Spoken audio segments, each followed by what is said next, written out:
Bonjour, cette vidéo, ça va être sur SAS, l'utilisation en fait d'un préprocesseur CSS. Préprocesseur, ça veut dire on prend une sorte de langage, on fait on le travaille, en fait, on le fait passer dans une moulinette, une machine à saucisses un petit peu, et on obtient du CSS au final. Pourquoi on voudrait faire ça? On va voir qu'il y a différents avantages à ça.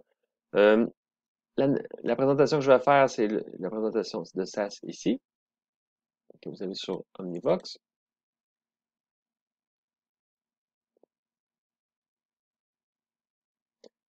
C'est bien important, avant de commencer ça ici, d'avoir installé NPM, d'avoir installé SAS. C'est deux autres vidéos que j'ai fait avant. Avec SAS, utilisation d'un préprocesseur CSS. Différents sujets qu'on va couvrir ici. Instruction, compilation. Je l'ai déjà montré dans une vidéo avant, on va le revoir ici. Les variables, l'imbrication de règles, la réutilisation de règles et différents outils qui viennent avec SAS. C'est vraiment un survol. Bon, ça montre comment ça fonctionne. Après ça, il va y avoir beaucoup de recherches de votre part sur le site de SAS, si vous voulez aller plus loin. Nous, on va voir vraiment la base, comment justement les variables, l'imbrication de règles et la réutilisation de règles. On va voir que ça peut aller assez loin, c'est assez puissant comme outil. Fait que vous avez ici SAS Syntactically Awesome Style Sheets. C'est juste un acronyme. C'est un préprocesseur CSS. Il y en a d'autres. On va voir dans le fond dans cette vidéo-ci. Ça prend un fichier SCSS et ça le transforme en CSS. SCSS, ça ne sera pas du CSS pur. On va travailler, puis ça va donner du CSS au final. But, simplifier votre vie présente et future. Quand on parle de présent, mais ça nous aide à coder sur le moment. Puis ça nous aide aussi à maintenir notre site. Il faut toujours penser à ça. Souvent dans les cours, ce qu'on fait, mais on fait un projet, puis on lui retouche plus jamais. Mais dans la vraie vie, habituellement, quand on met un site en ligne, mais il va être entretenu pendant des années, ce site-là, dépendant du type de site que c'est. Autre préprocesseur, il y a Stylus, Less, qui existe. Euh, j'ai mis des liens ici pour voir un petit peu qu'est-ce qui était le plus populaire. Nous, on a choisi SAS parce que c'est lui qui va bien avec Bootstrap. Stackshare, qui est un site d'entreprise ou de développeurs, qui dit c'est quoi la stack qu'on utilise chez nous.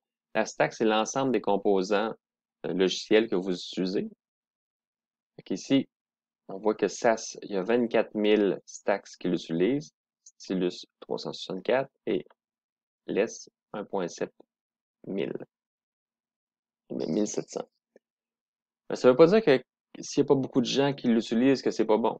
Mais ça veut dire que si moins il y a de gens qui utilisent un produit, mais plus ça va être difficile d'avoir un support, et peut-être que le produit ne sera pas mis à jour aussi fréquemment aussi. Là, je vais ici lambda test.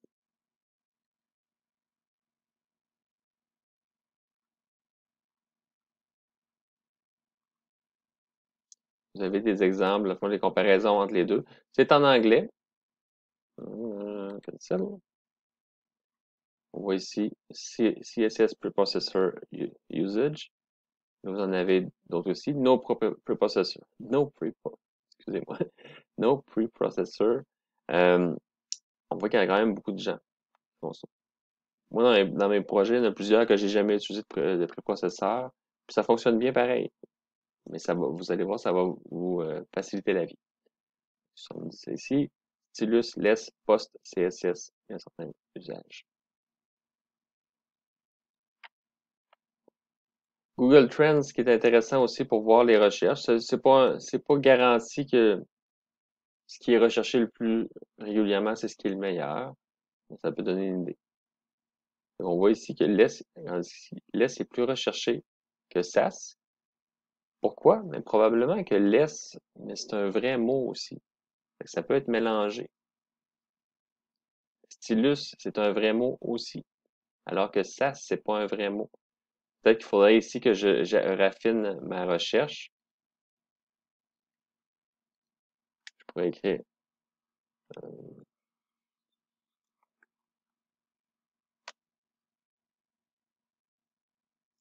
essayer d'enlever dans le fond parce qu'il va trouver aussi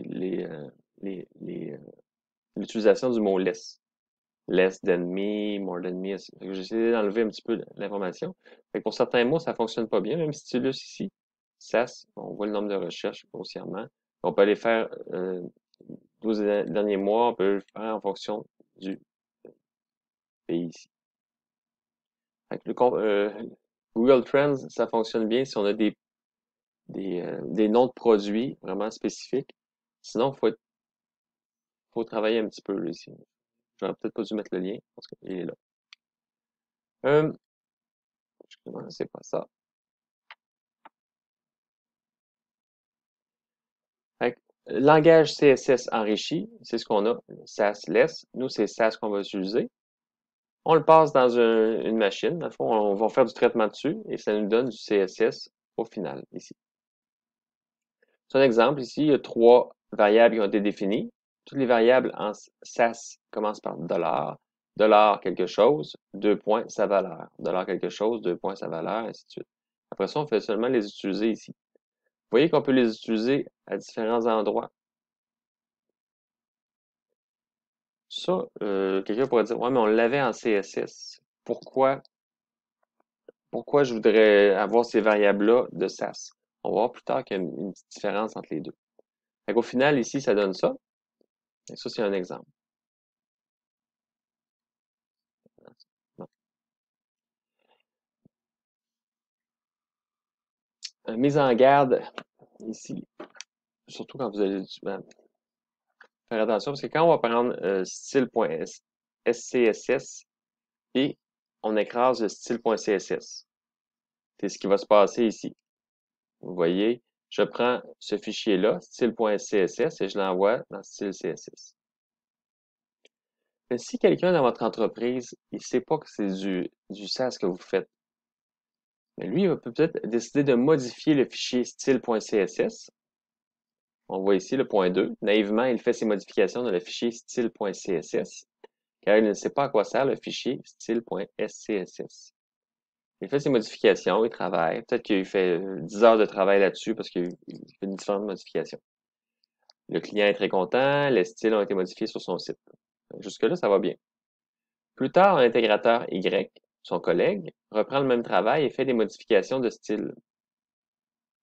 Mais lui, il les fait dans le CSS, comme on est supposé de faire. À partir du moment qu'on fait du SAS, on le fait dans le fichier original qui est le SCSS, le fichier SAS, et non dans le CSS.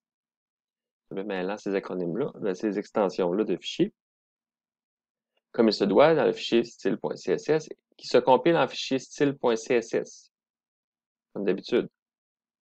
Le client rappelle, il n'est pas content. Les modifications faites par l'intégrateur X, ici, ont disparu de son site car elles ont été écrasées lors de la compilation du style.scss. Fait qu'il faut, à partir du moment qu'on utilise du SAS, c'est le fichier SAS qu'il faut modifier et non le fichier résultant. Le fichier résultant il est créé par le système quand on va lancer les commandes. Ne pas modifier ce fichier-là, jamais. À moins que vous n'utilisiez pas de préprocesseur. Si vous n'utilisez pas LESS, Stylus, SAS, ben c'est pas grave, vous faites du JavaScript, du CSS pur comme ce que vous avez fait en session 1. L'intégrateur X se morfond en petite boule dans un coin, mais heureusement, ces modifications se trouvent dans l'historique d'un répertoire Git. Yeah, vive Git! Git, c'est très important. Ça nous permet de ne pas perdre nos changements. Donc là, c'est possible de les réintégrer et ça va bien. Morale de l'histoire, vous devez connaître SAS et Git. Git, ça va être dans un autre cours qu'on va en rediscuter. Parce qu'on va en avoir besoin ici dans SAS. On voudra justement pas envoyer le fichier style.css dans Git. Ce fichier-là doit toujours être généré, dans le fond, à chaque fois qu'on fait des modifications dans style.css ici. Mais c'est style.css qui va être envoyé dans Git sur le dépôt distant ou même seulement local sur votre poste.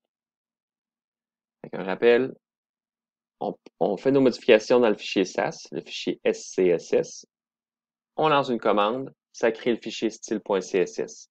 Alors, si on a fait des modifications dans style.css, elles vont être écrasées par la prochaine personne qui fait la génération. Je vais regarder ça ici. Ça vient d'un professeur ici qui s'appelle Jean-François Pépin. Peut-être que vous l'avez eu en session 1. C'est un cas vécu. Compilation en ligne de commande. Nous, c'est ce qu'on va faire ici. C'est possible d'utiliser une application Koala. Puis, si, je ne sais pas si on va avoir le temps en fait d'embarquer là-dedans, mais c'est possible de le rendre automatique aussi. Qu'à chaque fois que je sauvegarde le fichier SCSS, mais automatiquement, ça génère le fichier CSS. Moi, ce que je fais habituellement, c'est que je vais plus en ligne de commande. Installation, ça c'est déjà fait. Si vous avez vu l'autre vidéo, si c'est pas fait, mais vous avez les étapes ici. Installer NPM, installer SAS. C'est un petit exemple ici pour faire votre premier cas. Je crée un fichier SCSS qui contient $bob $FFF. Et après ça, j'utilise dans mon paragraphe, mais la couleur va être $bob ici. Quand je vais faire la commande qui est ici, SAS, votre fichier .css, votre fichier .scss, votre fichier .css, ça va faire en sorte que il va être créé. Puis automatiquement, Bob va disparaître, Bob ici va disparaître, puis ça va être dièse FFF qui va être ici, injecté ici. J'arrive aux différences entre les variables CSS et les variables SAS. Les variables CSS sont toujours présentes. Quand on regarde la feuille CSS, on voit les variables CSS. Les variables SAS sont transformées lors de la compilation. Et au final, vous avez vraiment une feuille CSS qui n'a aucune variable dedans. Comme je dis ici, on va voir, en fait, je peux le montrer ici.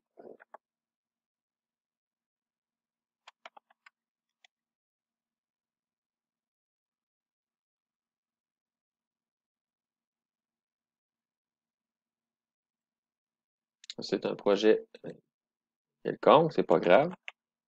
Style.scss.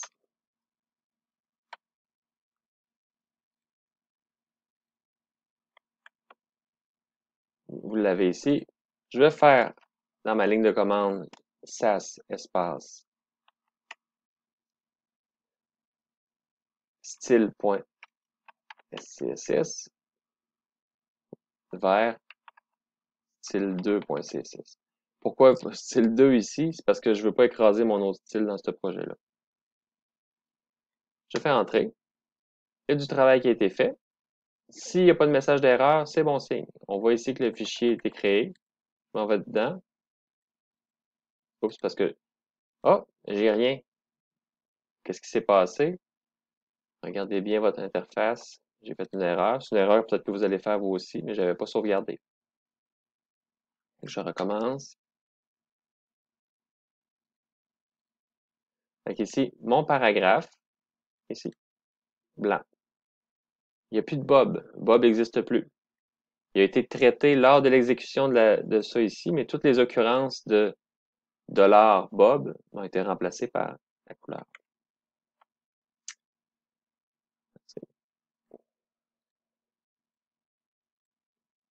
Bon.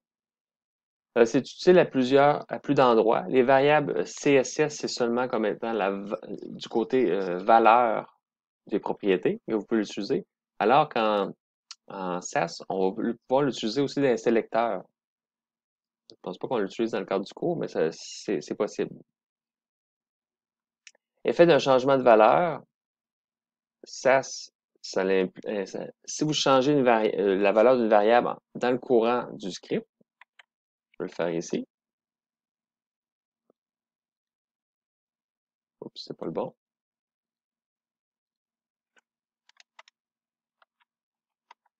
Bob.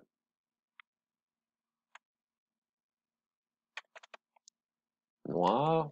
Je vais mettre sur les divs. Sur les divs, je vais dire color 2 points. Bob. On pourrait se demander, mais quelle valeur va valoir Bob?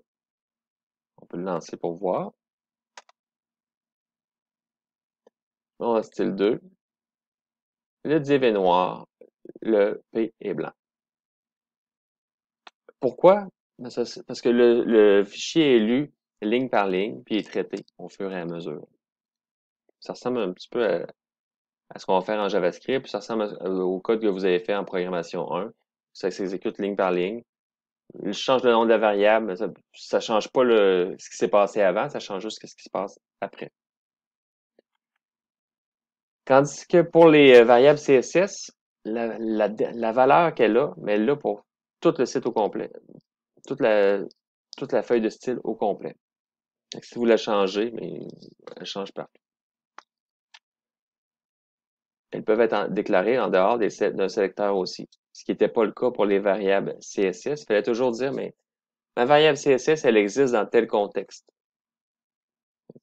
Moi ici, les variables SAS, on voit qu'on les déclare ici, c'est correct. Je les déclare à la racine, ça fonctionne.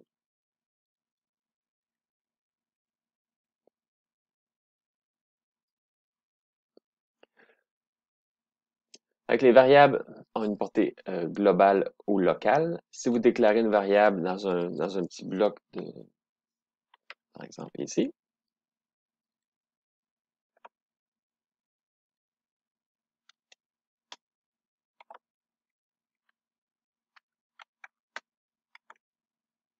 on va se dire, ben, elle va être quoi, la couleur? On va le tester.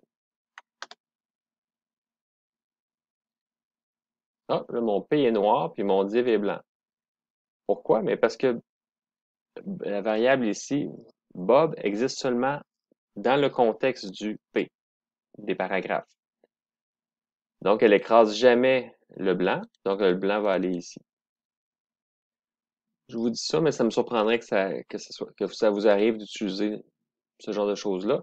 Elles doivent être déclarées avant leur utilisation. Pourquoi? Mais c'est la même chose quand on fait de la programmation. Si j'arrive ici, je le déclare après. Mais quand je vais faire ma compilation, mais il va lire ligne par ligne, il va arriver ici, il va dire, hey, il n'y a pas de variable qui existe, qui s'appelle Bob. On va lancer. Ah, Bob. C'est des petites spécifications, mais je pense pas que ça vous touche grandement ici. C'est plus si vous avez des problèmes, peut-être vous poser la question. Variable, un exemple d'utilisation. J'ai une couleur de base color. Je vais donner ça ici. J'ai une couleur qui est plus foncée, qui s'appelle border dark. J'utilise une fonction CSS. Peut-être que vous la connaissez pas, c'est pas nécessairement grave, c'est pas le but du PowerPoint. Ça s'appelle RGBA, Red, Green, Blue, Canal Alpha, la transparence. Et je prends une couleur, puis je lui applique une certaine transparence. Après ça, je peux utiliser Border Dark partout. On voit une autre utilisation ici en fait, on voit le résultat. RGBA, mais on va donner ça ici. RGB, canal alpha. Il y a beaucoup de fonctions CSS qui ont été créées au fur et à mesure, dans le fond, que la norme a avancé. Vous avez justement RGBA, vous avez Calc, qu'on a vu quand on a fait les variables CSS. Il y en a vraiment beaucoup. C'est pas nécessairement important pour notre cours, mais si vous voulez vraiment faire plus du côté client, dans le fond, si vous voulez faire en anglais, du front-end, plus que du full stack, mais il faut vraiment se spécialiser puis devenir bon dans tout ce qui est ici. Prenez le projet Azenta, renommez le fichier style.css pour le fichier style.scss. Créez une variable globale SAS permettant de contrôler la couleur des éléments site btn et primary btn. Faites la compilation. Je vais vous fournir, en fait, vous allez l'avoir sur Omnivox, un projet que j'ai trouvé en ligne qui est libre de droit, dans lequel dans le fond, il y a déjà du contenu qui a été fait. Vous pourrez faire la modification qui est ici. Et grossièrement, ce qu'on veut vous faire faire, c'est de faire au moins une fois lancer une commande SAS sur ce fichier-là, qui va générer ce fichier-là, qui va être utilisé par le site. Puis là, ici, créer une variable globale SAS permettant de contrôler la couleur des éléments site BTN. En fait, je peux aller chercher tout de suite le projet.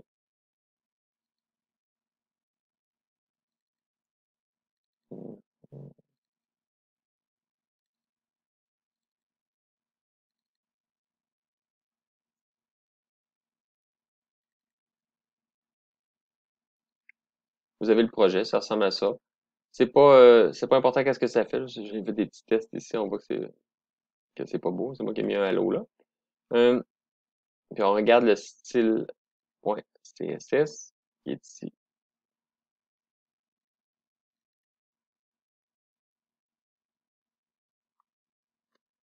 Là, ce qu'on veut, mais c'est chercher les BTN. Vous l'avez ici. BTN primary. On regarde ici. C'est quoi qui est demandé? Site BTN et primary BTN. On regarde, il y a deux classes, cette classe-là et cette classe-là.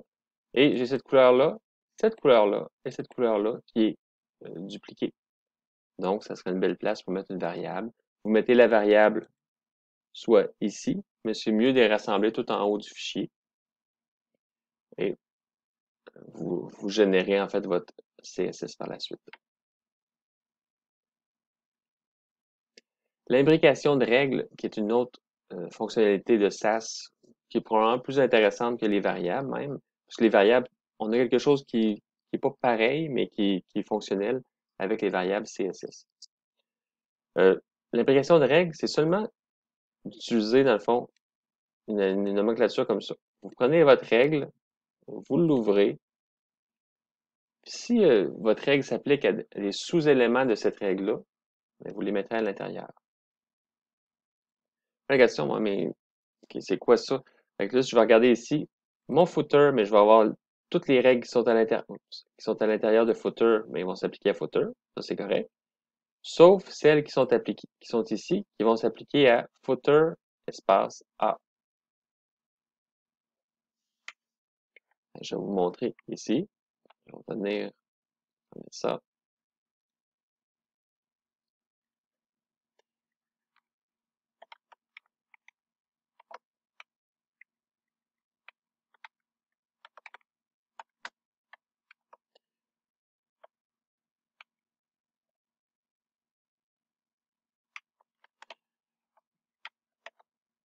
Fait que là, j'ai un div. Dans mon div, j'ai mis un élément P. Lui, l'élément P a background color Bob. Et dans le div, il y a color Bob ici. Ça va sûrement donner quelque chose de pas beau. De toute façon, visuellement, on le verra pas. Je veux juste voir qu'est-ce que ça va se transformer. Qu'est-ce que ça va donner comme CSS, la conversion de ce fichier SCSS là. Bon, mais ici, je vérifie si c'est bien sauvegardé. C'est bien sauvegardé. Je le lance. Là, tout ça va être interprété et ils vont générer quelque chose de nouveau. Il va, il va générer ici une règle pour div, qui va être ça. Il va générer aussi une règle pour div p, qui va être ça. Oups, je sais pas le bon. Vous l'avez ici, div p. Ouais, mais c'est quoi l'avantage de ça? L'avantage de ça, c'est que c'est beaucoup plus lisible, premièrement, que, imaginez-vous, vous en avez plusieurs. Faut que j'ai besoin de répéter div. On voit qu'il a fallu que je le répète deux fois. Alors qu'ici, il est seulement une fois, là. Ça rassemble l'information ensemble. Fait que tout ce qui est lié à div est là. Qu'est-ce qui peut arriver quand je commence à modifier du CSS? Bien, peut-être que je pourrais rajouter du code ici. Blablabla, j'ai ajouté quelque chose, je rajouterai header, quelque chose ici aussi. Là, on voit que cet élément-là et cet élément-là commencent à s'éloigner, alors qu'ils devraient être ensemble. Quand je veux modifier mes styles, mais j'aimerais ça que ces deux éléments-là soient ensemble, ils ont un rapport ensemble. Ça vient rassembler un petit peu les éléments qui sont qui devraient travailler ensemble la majorité du temps. Avec div P, et à faire attention, des fois j'en vois que les gens qui font body, comme ça ici, div, comme ça ici, P. Ça va fonctionner. Mais pourquoi mettre body? Habituellement, le div est dans un body. Fait que, ça rajoute pas vraiment d'informations supplémentaires. Ça fait juste compliquer un petit peu le tout. Donc, je vais laisser ça ici pour l'instant. On voit le résultat que ça donne. Ça, c'est la base. Si j'ai des balises, puis là, j'ai mis des balises ici. Mais c'est le même concept si j'ai la classe bleue. Ben, tous les éléments qui ont la classe bleue, mais leur paragraphe va être ça ici. Je peux le relancer. Vous allez voir que ça va donner la même chose. Point bleu P.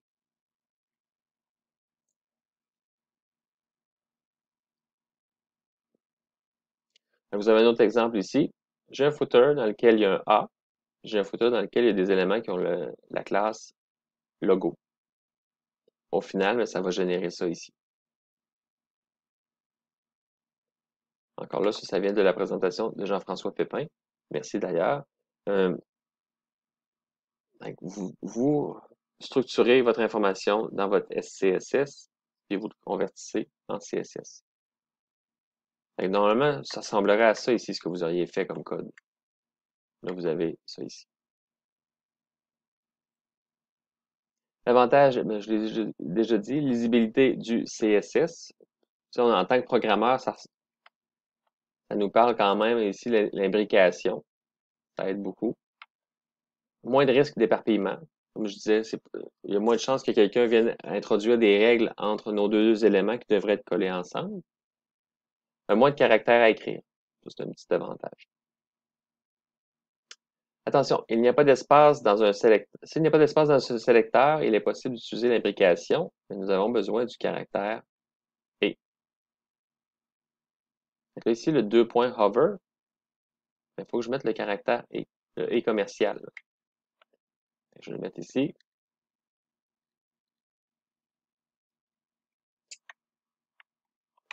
Ça ici, le et commercial représente l'élément ici. Je vais le faire ici. Je vais faire background color blue.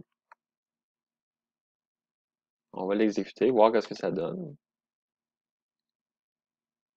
On va ici. Point bleu, 2 points hover. Ici.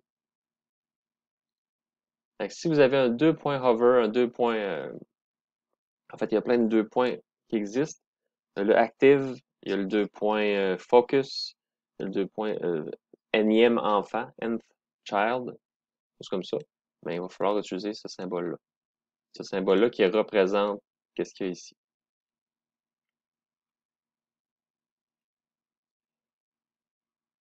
Toujours dans le projet Azenta, ajuster la classe CSS Toms et la règle en dessous afin d'utiliser l'imbrication. On va aller voir style.css. On cherche Toms. Là, vous voyez ici que Toms, puis il y a toms.item.image. On va rassembler ça ensemble pour utiliser l'imbrication.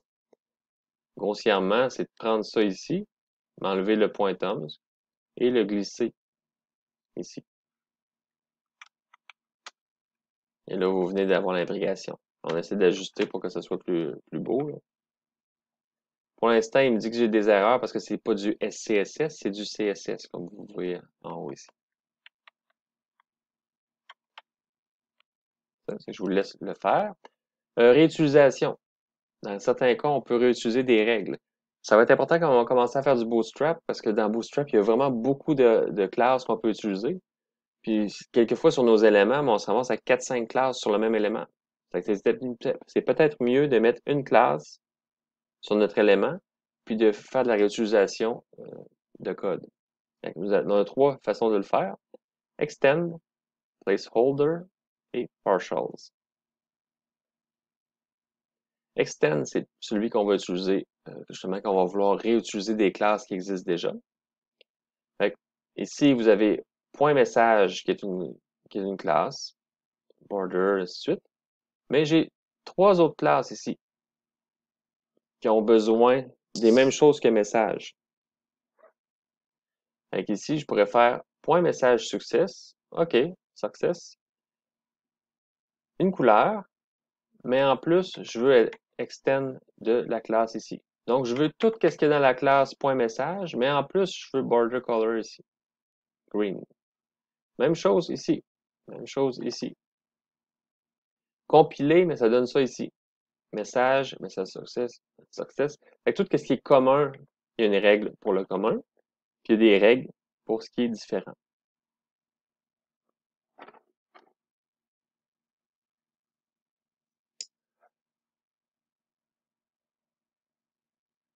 Ici.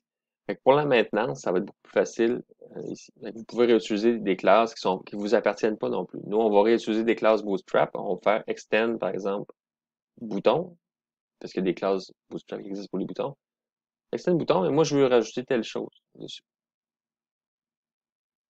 C'est possible de faire différents extends, on pourrait en rajouter d'autres ici. La classe placeholder.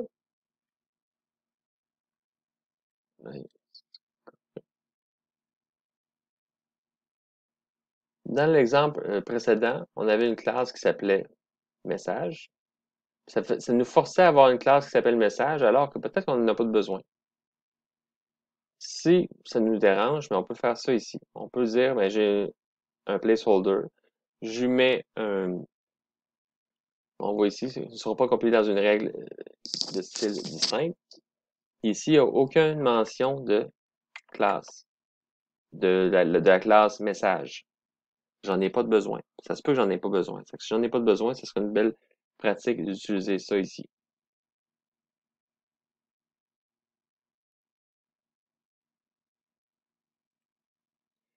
Les partials, quand on va commencer à faire du bootstrap encore une fois, on va voir qu'il y en a beaucoup. C'est possible d'importer seulement une partie de bootstrap ou importer tout bootstrap. C'est nous qui allons décider. De la façon qu'on utilise nos partials, mais sont nommés barre de soulignement en bas, le nom, .scss. On les importe ensuite comme ceci, arrobas, import. On voit qu'il n'y a pas la barre de soulignement, puis il n'y a pas l'extension. Automatiquement, il va aller chercher le bon fichier. Ou import nom de dossier slash même chose. Nom de dossier, mais ça peut être nom de dossier slash nom de dossier slash nom de dossier, dépendant d'où est-ce que vous mettez vos fichiers. Fait que toujours dans le projet Azenda, créer une nouvelle classe nommée Bob, qui utilise le même style que H1, donc arrobas extend. Regardez le fichier CSS résultant. Créer une règle de type placeholder pour H1 et H6. On va regarder ici.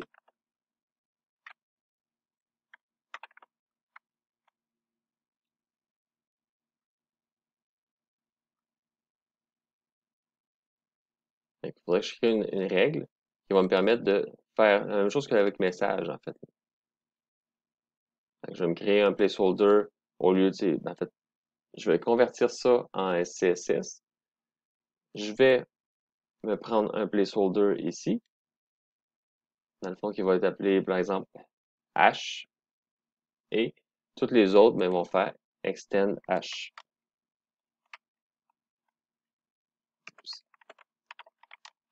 Comme ça ici.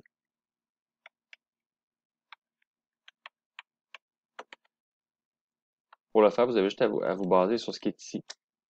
Avec pourcentage message, mais moi, ça va être pourcentage H, ainsi de suite. C'est beau. Il y a le fichier map qui est généré. Ça vous permet de savoir c'est où dans le CSS que telle propriété CSS est définie. Faire le lien entre les deux. Ça, j'en parlerai pas plus ici. Mais ce qui est important, c'est le watch ici, qui peut être pratique parce que ça va vous éviter de tout le temps faire la commande. Jusqu'à maintenant, je faisais toujours la commande ici. Ce qu'on peut faire, c'est -watch.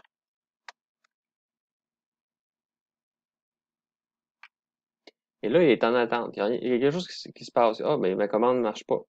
Mais c'est parce que vous pouvez faire des modifications par la suite. On le voit ici, là. SAS is watching for changes. Changes. Fait que je m'en vais ici. AAA. Je sauvegarde. Oups, automatiquement, il est compilé. Je vais aller voir ici. AAA. Fait que souvent, quand je travaille puis je fais des modifications fréquentes sur un fichier SCSS, mais je le mets en mode watch, je sauvegarde. Il y a une façon peut-être plus pratique qui utilise Gulp, qui fait en sorte que tout s'automatise. Dans le cadre du cours, c'est pas important pour l'instant. Peut-être que je ferai une capsule qui va être optionnelle sur le sujet. Dans le cadre du cours, ce qui est important, c'est d'être capable de générer du CSS à partir du SCSS. Puis d'essayer de faire de l'imbrication. Dans le travail 4, vous aurez à faire ça, ce genre de choses. L'imbrication, des variables, la réutilisation de, de classes.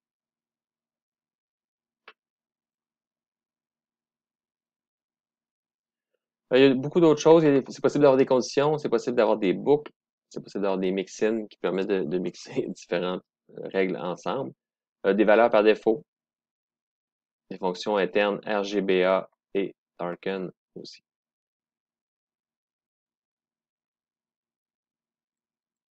En fait, c'est moi qui étais dans la patate tout à l'heure.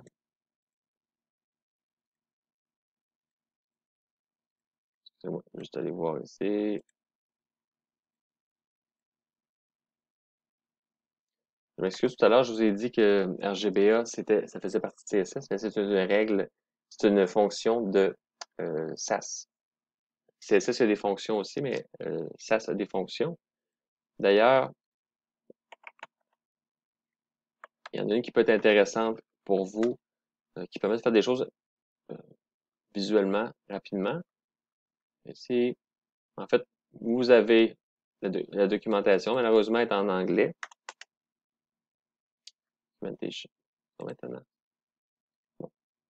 Ici, vous voyez, vous avez beaucoup de choses ici. Moi, ce que je veux, c'est les opérateurs.